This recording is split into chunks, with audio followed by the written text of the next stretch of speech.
Hey, it's the holiday season. We always encourage you to visit the Coyotes team shop here at jobbing.com arena if you want to buy some merchandise for, well, family or friends. I know I've already hit that place a couple of times, but I have another idea. If you're of a certain age group like mine, right on the edge of the baby boomers, because when you woke up to look at the scores when you're growing up as a kid like me, baby, you look for the NHL scores and the WHA scores, which means there's more DVDs out from my friend Tim Gassen from the great city of Tucson, Arizona.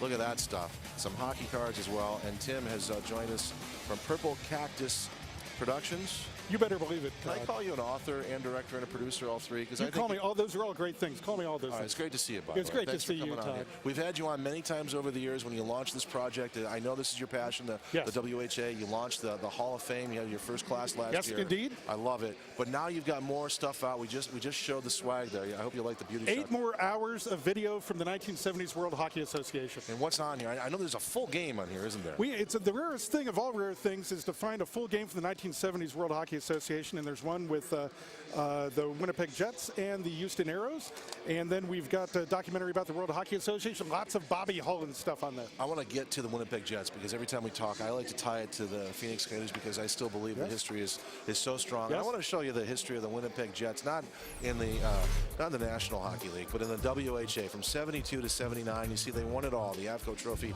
3 times. You see some of the notable names, and obviously Darryl Holochuk and Thomas Steen. Their numbers retired here at jobbing.com arena along with Bobby Hull, and they became the Phoenix Coyotes. But the best part about this to me, Tim, and I'm going to roll some of the video, is just some of the classic video. And again, this is I'm a baby boomer. When I see still photos like this, and you'll see some of the video, this is some of the coolest stuff that is. I don't know how you got it.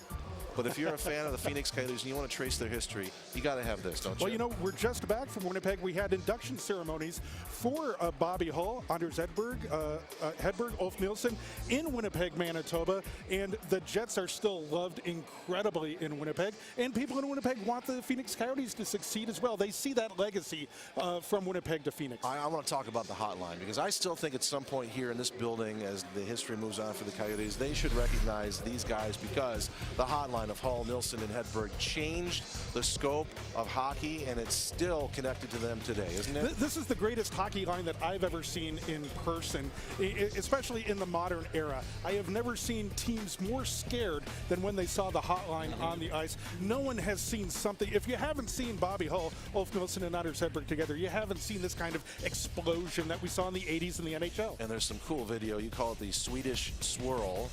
But, I mean, just to see what they do and then to see the guys talking in present day times on how they tried to stop them, and they literally couldn't. Did this team really challenge the NHL Stanley Cup champs to a series? Yes, you know, the Winnipeg Jets won the AVCO Cup, the WHA championship 3 times, and each time they challenged the National Hockey League for the Stanley Cup. You know, the Stanley Cup is supposed to be a Challenge Cup. It's not the championship trophy of the NHL. It's supposed to be a Challenge Cup, and they challenged the Montreal Canadiens, and nothing. No one wanted to play the Winnipeg Jets in the late 1970s, and I don't blame them. I don't know if you could have beaten the Winnipeg Jets. And very quickly, as you say on these DVDs, the Edmonton Oilers emulated this team, and that's the style they went on to win cups, right? Gretzky and Sather and all those guys from that wonderful 1980s Edmonton team said they would not have been the team that they were if it were not for the World Hockey Association and the 1970s Winnipeg Jets. How do you get a hold of this? You go to WHAHOF.com.